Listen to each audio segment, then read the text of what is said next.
بچوں کی تعلیم کے لیے ہر قسم کی قربانی دیں. جس حالات سے بھی آپ گزر رہے ہیں نا، کوئی مسئلہ نہیں، اللہ کو گواہ بنا کر اچھی نیت سے کوشش کریں، محنت کریں اور بچوں کو پڑھائیں. لیکن ایک بات اور یاد رکھیں کہ آپ کے، میرے، ہم سب کے بچے اعلیٰ تعلیم سے نہیں، اعلیٰ تربیت سے آباد ہوں گے. اس کو مت بھولیں. آپ کوئی بھی دنیا کی تعلیم دلا دیں اعلیٰ سے اعلیٰ، لیکن اگر آپ نے تربیت میں کمی رکھی تو بچے آباد نہیں ہوں گے.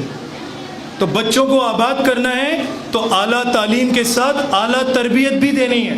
تو اس کے لیے چند چیزیں آپ کی گزارش میں رکھنا چاہتا ہوں. سب سے پہلے بچوں کو ابھی سے سکھائیں سچ بولنا ہے، اور اس کے لیے خود سچ بولیں.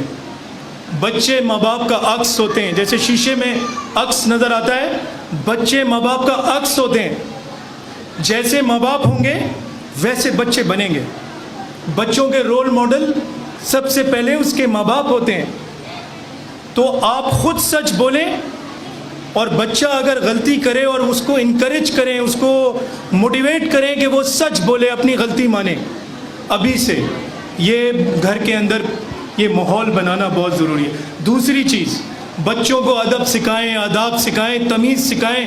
پہننا، اوڑھنا، چلنا پھرنا، کھانا، یہ آپ کی ذمہ داری ہے. یہ ان کو سکھائیں بنیادی چیزیں جیسے ہمارے بزرگوں نے ہمیں سکھائیں. تیسری چیز، بچوں کو شکر گزاری سکھائیں. بچوں کو یہ نہ کہیں کہ ڈش اینٹینا کی طرح آپ دوسروں کو دیکھیں. بچوں کو کہیں کیمرہ اپنی طرف کریں کہ تمہیں اللہ نے کتنا نوازا ہے. ان کو بتائیں، ایک ماں اپنے بچوں کو بتائے کہ اس کا والد کتنی محنت کر رہا ہے، اس کا والد کتنی قربانی دے رہا ہے. ایک باپ اپنے بچوں کو سکھائے کہ اس کی ماں تمہارے لیے قربانی دے رہی ہے. ان کو سکھائیں شکر گزاری. ان کو کھانے سے لے کے ان کو چلنے پھرنے، اڑنے بیٹھنے تک اللہ کا شکر گزار بنائیں. یہ بہت ضروری ہے، بہت ضروری ہے. چوتھی چیز جو میڈم نے بھی کہا، جو آج کل کے دور میں یہ جو ٹی وی ہے، میڈیا ہے، موبائل ہے، انٹرنیٹ ہے، یہ ایک ضرورت ہے. اس سے ہم کٹ کے الگ تھلگ نہیں رہ سکتے، لیکن اس کے استعمال کو ہمیں جائز طریقے سے رکھنا ہے. اپنے بچوں کو مادر پدر آزادی نہ دیں. شیر کی نگاہ سے دیکھیں ان کو، اور ان کی یہ عمر نہیں ہے کہ ان کو آپ یہ چیزوں کا ایکسیس دیں، کیونکہ موبائل، انٹرنیٹ اور ان تمام چیزوں سے سب سے پہلا نقصان ہمارے ان بچوں کا پتہ ہے کیا ہوگا؟ ان کی معصومیت چلی جائے گی. یہ وقت سے پہلے وہ چیزیں جان جائیں گے جو انہیں بہت آگے جا کے جاننی تھی، جیسے مغرب میں ہو رہا ہے آج. اور مغرب میں کیا مسائل ہیں مجھے بولنے کی ضرورت نہیں ہے. تو آپ کو سب سے پہلے اپنے بچوں کے اوپر جان لگانی ہے، جان مارنی ہے، نظر رکھنی ہے.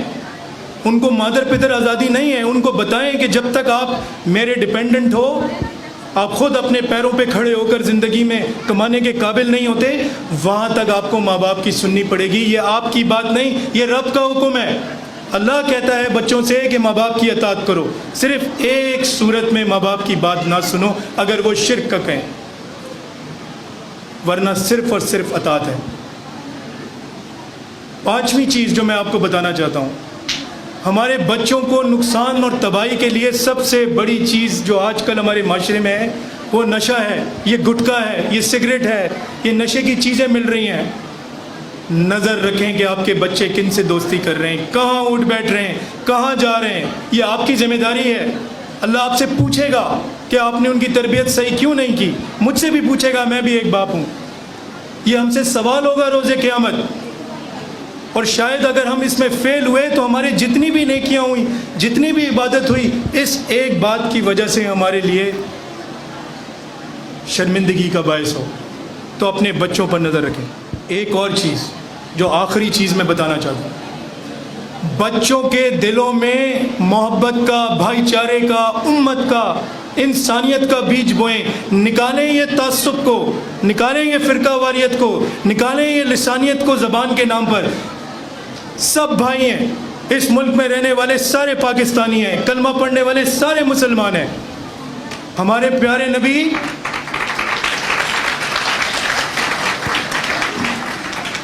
ہمارے پیارے نبی صلی اللہ علیہ وآلہ وسلم نے تو سب سے پہلے پتھر توڑنے والے کو دعوت دی، پتھر پوجنے والے کو. پتھر توڑنے والا جس کا کوئی آئی کیو لیول ہی نہیں تھا، علم کا معیار ہی نہیں تھا، اس کو دعوت دی. مشرک کو، کافر کو، غیر مسلم کو دعوت دی، اور ان سب کو اسلام کے اندر لے آئے. ان کو ایک بہترین انسان، ایک بہترین مومن بنا کر دنیا کے سامنے مثال بنا دیا. آج ہم یہ کیسے مسلمان ہیں؟ ہمارے نبی صلی اللہ علیہ وسلم، مجھے بتائیں آپ میں سے کون کون، اگر میں اس وقت نام لوں خاتم النبیین صلی اللہ علیہ وسلم کا، کہ کون کون ہم میں سے ان سے محبت کرتا ہے دل و جان سے؟ ہاتھ اٹھا کے بتائیں. ہم سب کرتے ہیں، کوئی ایسا ہے جو نہیں کرتا؟ لیکن میں آپ سے اگر یہ پوچھوں کہ جتنی محبت اور احترام ہم نبی صلی اللہ علیہ وسلم کے نام سے اور ذات سے کرتے ہیں، کیا ان کے احکام اور فرمان سے کرتے ہیں؟ آپ صلی اللہ علیہ وسلم نے تو فرمایا کہ حقیقی مسلمان وہ ہے جس کی زبان اور ہاتھ سے دوسرا مسلمان محفوظ. کیا آج ہماری زبان اور ہاتھ سے دوسرے لوگ محفوظ ہیں؟ تو ہم اپنے نبی کی نظر میں کہاں کھڑے ہیں؟ ہم اللہ کی نظر میں کہاں کھڑے ہیں؟ ہم بغیر عمل کے جو ہے اپنے آپ کو مومن سمجھتے ہیں، پاس سمجھتے ہیں، جنت سمجھتے ہیں کہ مل گئی. بغیر عمل کے کوئی چیز نہیں ہے. تو بات سمجھنے کی ہے جو میں آپ کو سمجھانا چاہ رہا ہوں کہ اپنے بچوں کو جیسا آپ دیکھنا چاہتے ہیں. کون کون اپنے بچوں کو جو ہے وہ اچھا دیکھنا چاہتا ہے، کامیاب دیکھنا چاہتا ہے؟ ہاتھ اٹھا کے بتائیں. میں بھی چاہتا ہوں.